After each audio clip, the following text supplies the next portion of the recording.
I'm Jack. First of all, thank you for having me. This is amazing. I've never been to this venue before. Thanks, Simeon, for that beautiful music, and thank you, Janet, for that lovely introduction. I'm going to have to dash off straight after this. I'm actually going on the stag do, and I'm not sure which is more terrifying, this or going on the stag do, but I'm sure I'll find out. I went to a gig recently to see Public Image, and I've been thinking about this theme, close to the edge, in relation to parenting. My son's 13, so he's not quite on the edge of adulthood. But at this gig, I was watching a father and daughter, and she was clearly ready to dive into adulthood, and I think it was torture for the father. So this is from his point of view. On the edge. I see on her face as the space opens up that she's gung-ho for the mosh pit, and it's that old joke about her choosing city, liberal parenting gone horribly wrong. A fledgling on the edge of a fall, the bait of praying eyes, she's set to plunge into a frenzy of carnal abandon at a gig it was my daft idea to attend. The frontman, himself a grandfather, and prone of late to reactionary rants at odds with his fabled rebellious stance, does nothing to stop it. Au contraire, he actively encourages the obscenity that ensues, with her the self-selected puck in a game of stickless hockey, the potato no one's finding too hot to handle. She loses a sleeve of her cold shoulder blouse, and I'm forced to step in when a pissed-up chancer, my age and more, collapses in her arms, and she holds on for him to bask in her feverish heat.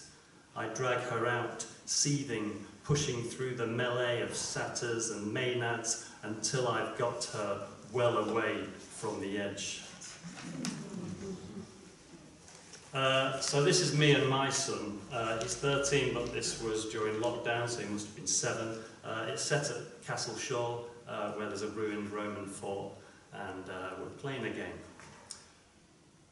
Romans versus barbarians.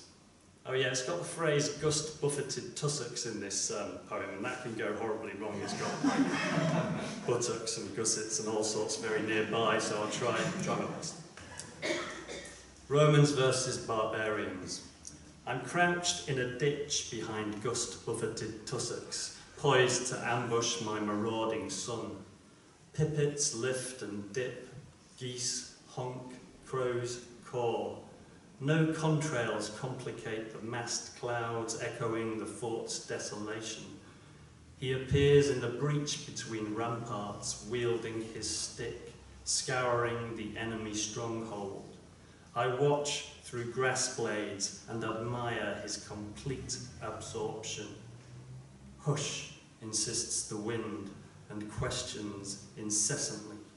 He readies his answer, long sword drawn.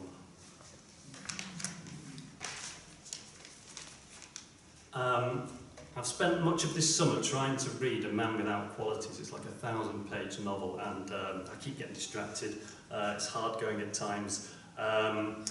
You don't really need to know the book. The first part is about what's happening in the book, but hopefully you'll appreciate the ending. Without Qualities. Ulrich's just made a reckless petition to His Excellency the Count Stolberg for Moosbrugger to be shown compassion in the case of his murdering a call girl. But before finding out if this will hurt his bid, made against all inclination, to follow up on his father's good word in the aristocrat's ear and hasten his advancement at court, a fly alights on the page, scissors its black-veined wings to mock my scant attention, and delights like a cartoon villain in its meddling, which prompts me to take revenge upon it by snaring it in this ill-spun sonnet. This is the first poem in Traces. It's set in Formby, where you can, on the west coast, where you can wander out into the mudflats and find prehistoric footprints. It was like a hunting ground. Spore. His silk-soled footprint fits like skin. Its mud mould gives a little, goads the nuzzling toes and flexing arch. I try to feel my way in, discern the pulse of his veins, hunt quickened, alive to some new cunning in his prey. My eyes strain to be his, not blurred and blinking in the wind, but wetted, keen, flashing and darting as he harries an aurochs to death, heedless of shapes left in the sand to harden, become relics of the chase, like this fragment of his scattered form. Nothing. We share nothing but this tide-washed stratum.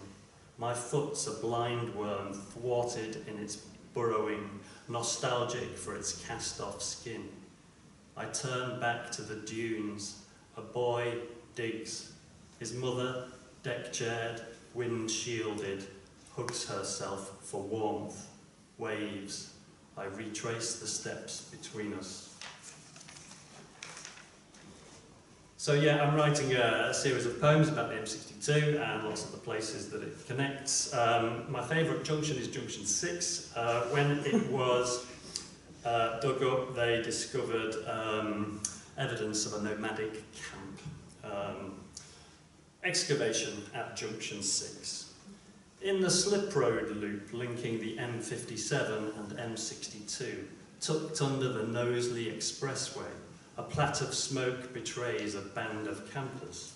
On a sandy terrace beside a narrow channel, two men squat by a fire, butchering a deer.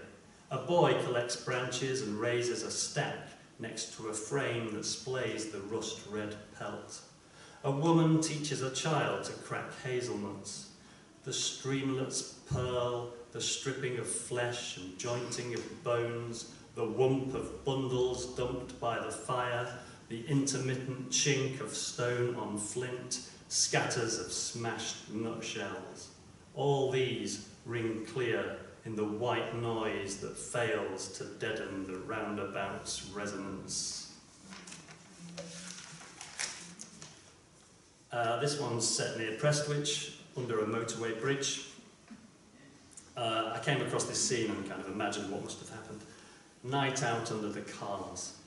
Bav robbed 3 bags of logs from his dad's shed, and Fat Mel did a job on her mam's gin stash. She topped up what she'd tipped out from the tap.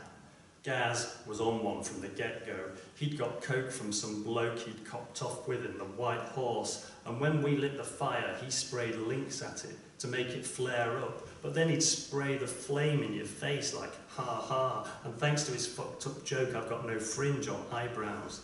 The guy was a tit at the best of times, but he got a lot worse when he tanked up on gin.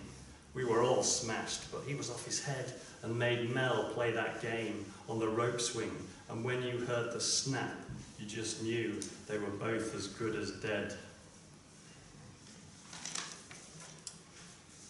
And I'm going to finish with one set at Scamondon. This is an event that happened, but it's told from the opposite point of view, so I kind of get a cameo in this poem. One time, Bav drives us to Leeds to score weed, and on the way back we stop for a toke on this lane that looks out on the M62. Just chatting shit, playing some tunes, watching the lights go by, as you do. But we've gone and lost track of time, because when Bav tries to start the car, it's full on dead. So Mel asks this bloke who just sort of comes out of the dark if he's got a pair of them jump leads. I mean, we don't know he's got wheels at this point, and he's not in the mood, you can tell, but he's parked right there, and fair play, he pulls up on the grass and says crack on, but we've no clue, so it's down to him. And when it revs, we're like, you the man, but he's stuck in the mud and has to push his car out, which we're not dressed for. But dude, I tell him, you have to let us pay you back. And he has a bit of a think and says, well, it's a while since I've had one of those, meaning a spliff. So Bav rolls in one, and when he gets blazed, he reels off all this stuff like how we're on a dam where knobheads come to spot UFOs, and says he writes poems and thinks he'll do one on us to put in his book. And that's me. Thank you very much.